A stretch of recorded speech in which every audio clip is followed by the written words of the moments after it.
प्रभावकारी परमाणु संख्या, जिसे हम कहते हैं इफेक्टिव एटॉमिक नंबर। और इस टाइप से क्वेश्चन एग्जाम में पूछे जाते हैं, 2 नंबर के लिए एटलीस्ट पूछे जाते हैं। इसमें क्या होता है, आपको जो है वो क्वेश्चन दे दिया जाता है, कोई भी आप लोगों को यहाँ पे जैसे कि आप कंपाउंड देख रहे हो, इस टाइप से आपको कंपाउंड दे दिया जाएगा और इस कंपाउंड का जो सेंट्रल एटम रहेगा, मतलब जो केंद्रीय परमाणु रहेगा, उसका आपको ENA जो है वो निकालना है, EAN जो है वो आपको निकालना है। कैसे निकालोगे वो तो ट्रिक मैं आप लोगों को बताऊंगी ही, साथ में इसका डेफिनेशन भी हम देखेंगे। बट सबसे पहले हम ये देख लेते हैं कि किस साइंटिस्ट ने जो है वो इसकी खोज की थी, मतलब इसकी जो संकल्पना है वो किन किन साइंटिस्ट ने जो है वो मिलकर के किया था। तो सिज्विक एवं लॉरी ने सन 1923 में ये संकल्पना जो है वो प्रस्तुत किया, जिसे इफेक्टिव एटॉमिक नंबर कहते हैं, EAN जिसे हम शॉर्ट में कहते हैं। तो चलिए यहाँ पे हम क्वेश्चन नंबर 1 सॉल्व करते हैं। इसका मैं आप लोगों को डायग्राम भी बता दूंगी, बट अगर एग्जाम में इस टाइप से क्वेश्चन आता है तो आप लोगों को इसका डायग्राम बनाने की कोई भी आवश्यकता नहीं है, बट मैं आप लोगों को समझाने के लिए इसका जो है वो डायग्राम बनाई हूँ। डायग्राम पहले देख लेते हैं, उसके बाद ये जो भी कैलकुलेशन यहाँ पे हुआ है वो हम जो है वो देखेंगे। तो यहाँ पे आप देख रहे हो CO और NH3 कितना है, 6 है, और इस पे जो है वो 3+ चार्ज यहाँ पे जो है वो लगा हुआ है। तो चलिए अब हम इसे अगर हम डायग्राम बनाएंगे तो इसे कैसे बनाएंगे, डायग्राम आप देख सकते हो। यहाँ पे बीच में क्या है, आपका CO है, बीच में आपका कोबाल्ट है जो कि केंद्रीय परमाणु है, सेंट्रल एटम है, ये सेंट्रल एटम जिसे हम कहते हैं। सेंट्रल एटम क्यों है, क्योंकि बीच में है। इसका डेफिनेशन भी मैं आप लोगों को बता चुकी हूँ, सारे नोट्स आप लोगों को चैनल में मिल जाएंगे। तो CO आपका क्या है, केंद्रीय परमाणु है, सेंट्रल एटम है, और इसके साथ 6 लिगेंड जो है वो जुड़े हुए हैं परस्पर। यहाँ पे आप देख रहे हो बॉन्ड बना करके, ये 6 लिगेंड आप देख रहे हो, 1 2 3 4 5 6, 6 लिगेंड जो है वो इस सेंट्रल एटम के साथ जो है वो कनेक्ट है।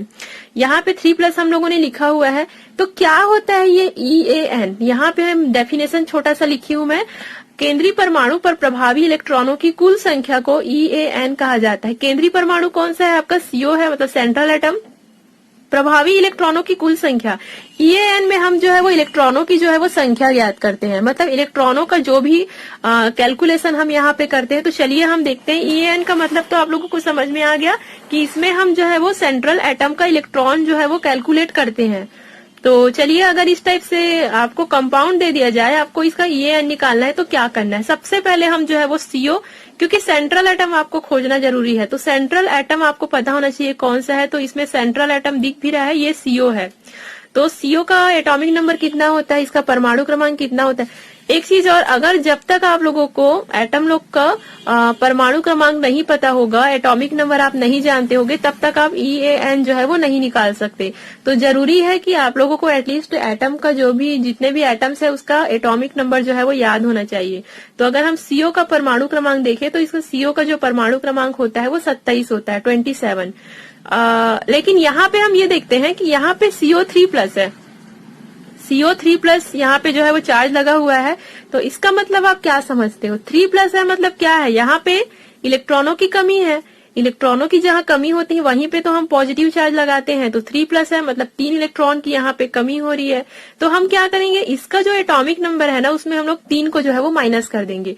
अगर यहाँ पे मान लो यहाँ पे +5 रहता तो यहाँ पे हम 5 माइनस करते, +6 होता तो यहाँ पे हम 6 माइनस करते, लेकिन यहाँ पे 3+ है तो यहाँ पे हम जो है वो 27 में 3 को जो है वो माइनस कर देंगे, तो आपका आ जाएगा 24।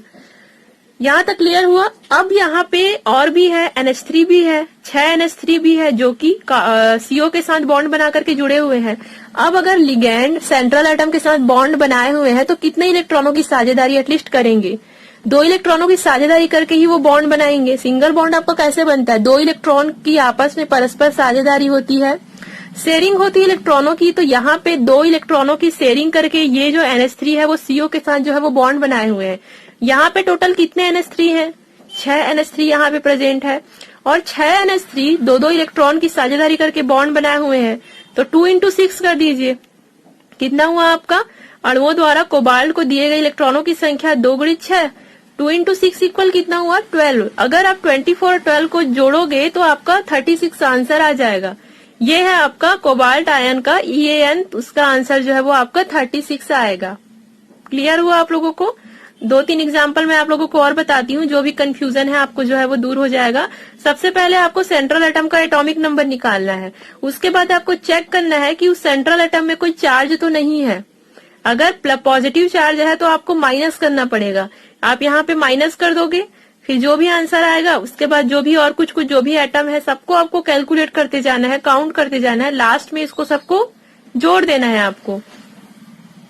जो भी आंसर आएगा वो आपका EAN होगा। तो ये तो पहला एग्जाम्पल हुआ। आपके बुक में कम से कम 20 से 25 एग्जाम्पल दिए हुए हैं, लेकिन यहाँ पे मैं आपको 3-4 एग्जाम्पल बता देती हूँ।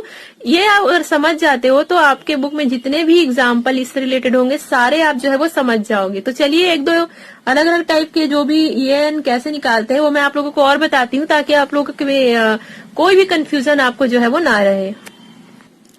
यहाँ पे एक और कंपाउंड हमें शो हो रहा है NiCO4। मतलब ये जो CO है वो Na के साथ निकिल के साथ जो है वो जुड़ा हुआ है। तो निकिल का एटॉमिक नंबर कितना होता है? 28 होता है। तो यहाँ पे हम देखते हैं कि निकिल में कोई भी चार्ज नहीं लगा हुआ है। यहाँ पे आप देख रहे हो कोई भी प्लस माइनस कुछ भी नहीं लगा हुआ है। मतलब यहाँ पे इलेक्ट्रॉनों की ना तो कमी हो रही है, ना ही उनके पास एक्स्ट्रा इलेक्ट्रॉन जो है वो मिल रहे हैं उनको। यहाँ पे हम कोई भी चीज को माइनस प्लस जो है वो नहीं करेंगे। इस चीज को आपको ध्यान रखना है। यहाँ पे आपको चेक करना है कि उसमें कोई चार्ज तो नहीं लगा है। ओके, तो यहाँ पे जो Na है उसका एटॉमिक नंबर कितना हुआ आपका? 28 हुआ। अब यहाँ पे कोबाल्ट की संख्या कितनी है? 4 है। और ये 4 जो है वो इस निकिल के साथ जुड़े हुए हैं, तो दो इलेक्ट्रॉनों की शेयरिंग किए हुए हैं। तो 4 into 2 कर दीजिए। क्या कितना हुआ आपका? 8। और 28 और 8 को आप काउंट कीजिए, कितना हुआ आपका? 36। क्लियर हुआ?